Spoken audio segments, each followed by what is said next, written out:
बिहार भी YouTube channel में आपका एक बार फिर से बहुत बहुत स्वागत है। आपने अभी तक चैनल को सब्सक्राइब नहीं किए तो लाल रंग का बटन दबाकर चैनल को सब्सक्राइब कर लें और बगल के घंटा बजा दें।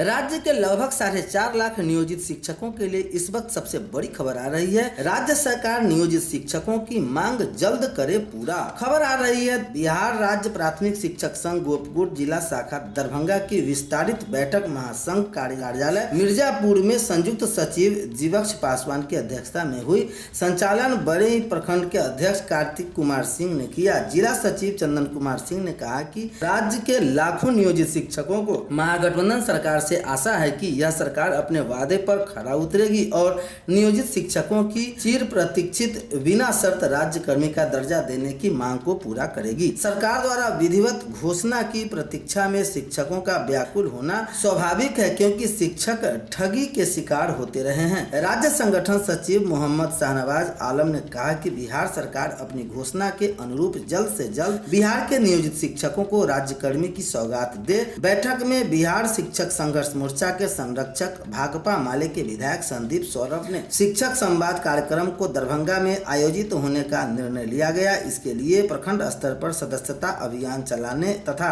प्रखंड सम्मेलन कर कमेटी बनाने का निर्णय लिया गया। बैठक में संयुक्त सचिव मोहम्मद इमरान, चंद्रकांत चौधरी, इफ्तेखारुन हक, अमरदीप कुमार महतो, अश्वनी राम, संजीव यादव, फतह आलम, संतोष मंडल, मोहम्मद गुफरान श्याम, मोहन चौधरी, मनिक लाल देव, मंजेश कुमार, कैलाश कुमार केसरी, अभय राठौर, महेश कुमार यादव, राम सेवक राम आदि लोग वहां उपस्थित थे। दूसरी सबसे बड़ी खबर आ रही है शिक्षक नियुक्ति परीक्षा के रिजल्ट की उल्टी गिनती। राज्य में शिक्षकों की नियुक्ति के लिए बिहार लोक सेवा आयोग द्वारा ली गई लिखित परीक्षा के रिजल्ट की उल्टी गिनती शुरू हो गई है। गया के जिला कार्यक्रम पदाधिकारी स्थापना के कार्यालय के एक वायरल संशोधन आदेश में 10 अक्टूबर को रिजल्ट की संभावना जताई गई है। इस संभावित तिथि का जिक्र गया के जिला कार्यक्रम पदाधिकारी स्थापना के हस्ताक्षर से जारी संशोधन आदेश में किया गया है। इसके मुताबिक इसके पहले 7 अक्टूबर को गया के जिला कार्यक्रम पदाधिकारी स्थापना के कार्यालय से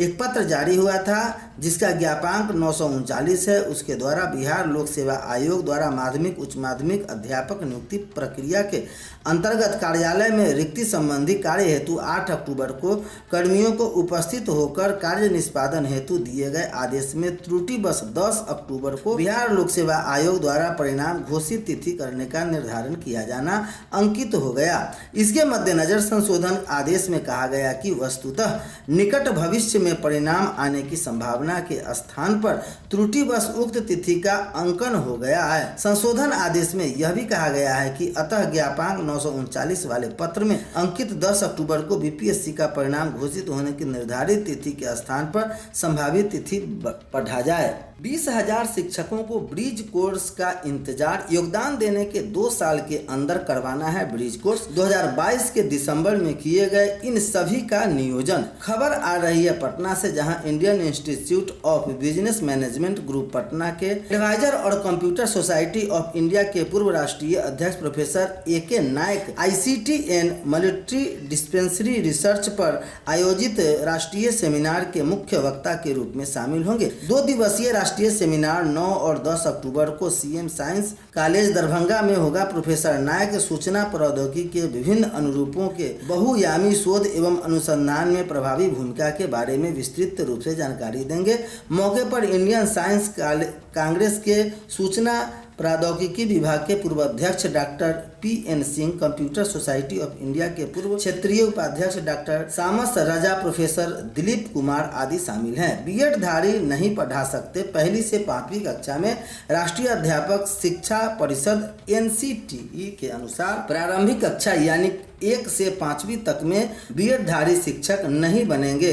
अगर इन्हें शिक्षक बनाना भी जाता तो इन शिक्षकों को 2 वर्ष के बाद 6 माह का ब्रिज कोर्स कराना अनिवार्य है। इन शिक्षकों को डर है कि अगर ब्रिज कोर्स नहीं कराया गया तो उनके योगदान का क्या होगा।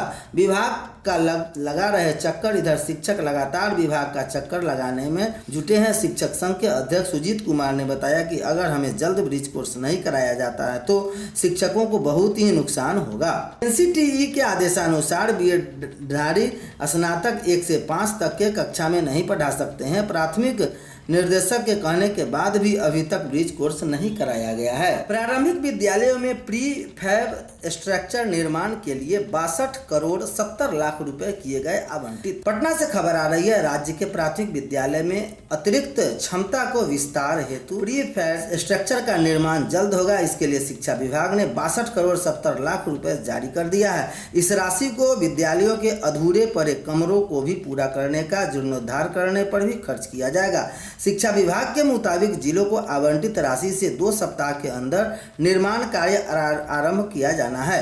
प्रारंभिक, माध्यमिक और उच्चतर माध्यमिक विद्यालय में बैठने की अतिरिक्त क्षमता बढ़ाने के लिए 300 करोड़ का प्रबंध किया गया है। इसमें से 62 करोड़ 70 लाख रुपए जारी किया गया है। प्री फैब स्ट्रक्चर के लिए अरवल जिले के 29 विद्यालयों को 1 करोड़ 45 लाख, औरंगाबाद के लिए 46 विद्यालयों में 1 करोड़ 30 लाख, बांका के लिए 162 विद्यालयों में 8 करोड़ 10 लाख, बक्सर के 17 विद्यालयों को 1 करोड़ 85 लाख, भोजपुर के 92 विद्यालयों के लिए 4 करोड़ 60 लाख, पूर्वी चंपारण के 311 विद्यालयों के लिए 15 करोड़ 55 लाख, गया के 74 विद्यालयों के लिए 3 करोड़ 70 लाख, जमुई के 56 विद्यालयों के लिए 2 करोड़ 60 लाख, मुजफ्फरपुर के 85 विद्यालयों को 4 करोड़ 25 लाख, सारण के 57 विद्यालयों को 2 करोड़ 65 लाख और सहरसा के 32 विद्यालयों के लिए 1 करोड़ 60 लाख रुपए भेज दिए गए हैं और इसके साथ ही कार्य शुरू करने का निर्देश भी दे दिया गया है। बिहार लोक सेवा आयोग बीपीएससी से नियुक्त होने वाले शिक्षकों को अक्टूबर में योगदान कराने की तैयारी चल रही है।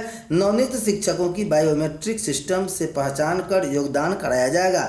इस संबंध में शिक्षा विभाग के अपर मुख्य सचिव के पाठक ने शनिवार को सभी जिलाधिकारियों को आवश्यक तैयारियां करने का निर्देश दिया है। उन्होंने सभी जिलाधिकारियों से कहा है कि अगस्त के अंतिम सप्ताह में आयोग द्वारा शिक्षकों की भर्ती के लिए अभ्यर्थियों की परीक्षा ली गई थी। परीक्षा का परिणाम शीघ्र ही घोषित होने की आशा है। अक्टूबर के मध्य तक शिक्षकों की नियुक्ति की संभावना है। उन्होंने कहा कि परिणाम घोषित होने के बाद शिक्षा विभाग की बड़ी संख्या में शिक्षकों के योगदान एवं अन्य औपचारिकताओं को पूरा करना होगा। इसके लिए जिला मुख्यालय में एक ऐसा स्थल चयनित कर ले जहां औसतन 2 से 3 हजार के बीच शिक्षकों के योगदान की प्रक्रिया 4 से 5 दिन के भीतर पूरी हो सके। ऐसे स्थल में जिला निबंधन एवं परामर्श केंद्र उपयुक्त साबित हो सकते हैं। इसके अलावा वैकल्पिक स्थल भी चयनित कर सकते हैं। शिक्षकों की नियुक्ति प्रक्रिया ऑनलाइन होगी और इसके लिए मुख्यालय स्तर पर केंद्रीकृत व्यवस्था की गई है। इसके लिए सॉफ्टवेयर तैयार किया गया है। राज्य के स्कूलों में चलेगा राष्ट्रीय आविष्कार अभियान। राज्य के सरकारी स्कूलों में बच्चों को पढ़ाने के प्रति रुचि बढ़ाने के लिए विभागीय स्तर पर कई तरह की योजनाएं चल रही है। इसमें राष्ट्रीय आविष्कार अभियान भी शामिल है। इसके तहत स्कूलों में विज्ञान और गणित आधारित कई कार्यक्रम आयोजित किए